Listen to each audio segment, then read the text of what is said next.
Number 16, we need to find the indicated value. We need to find this side. If we know the volume is 135 centimeters cubed, we need to figure out what x is. Well, what we can do is we know that the volume is this side, the area of this, which is 9 times 5, this is 45, times whatever x is to get to the back version of that side.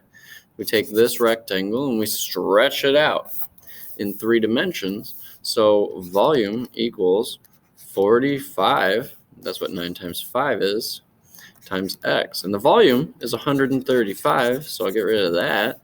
Now you just solve this one-step algebra problem. 135 equals 45x. Find out what x equals. Number 17, is it possible to draw a quadrilateral with 2 pairs of congruent sides and no parallel sides? Well, congruent means equal length, equal size, and parallel means they go in the same direction. So no parallel sides. So we can't have a parallelogram. It doesn't work, okay? Those are parallel. They go in the same direction. Those are the same direction. Even though we know that those two are congruent and these two are congruent, it's not going to work. So what if we like start with a V? Those two sides, we'll say, these are congruent. What if we put another larger V underneath? Could we make a larger V underneath this V down here that would be the same length for each of the legs and not be parallel? Check it out. Number 18, answer.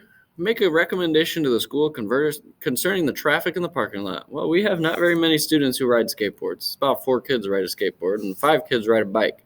So we're probably not going to be too worried. And here they're walking. We're not going to be too worried for traffic. Bike walkers and skateboarders probably aren't really the problem here. The problem is probably the bus and the car situation here. So let's make a recommendation. What does our school do? Well, at our school, we've got 2 sections of a parking lot. We have our cars here, and we've got our buses here. If they've got too much traffic in their parking lot, well, maybe it'd be helpful if they separate where these kids are getting dropped off. Because maybe they have cars and buses on the same side.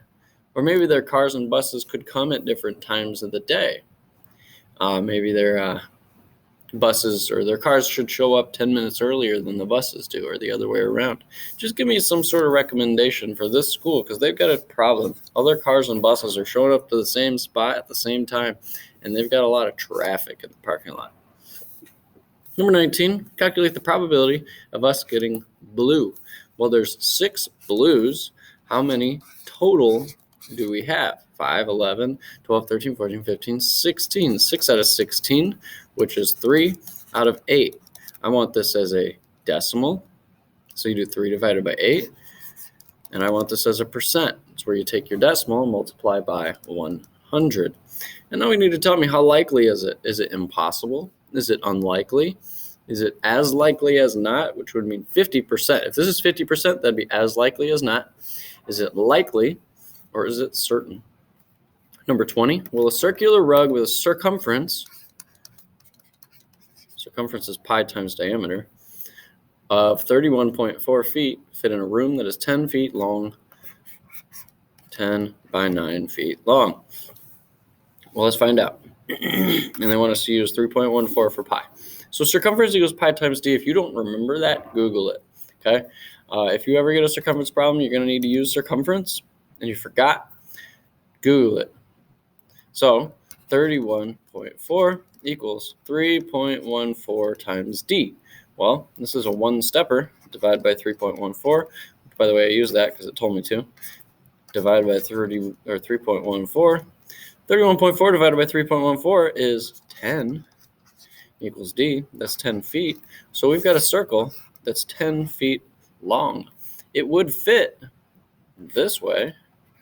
We're going to run into an issue here as we go over the lying on the right side. Now, it is a rug. You can probably just put something on top of it. It'd probably work out. However, in this case, for this question, I want you to say that this does not fit. No. Make sure you explain it, though.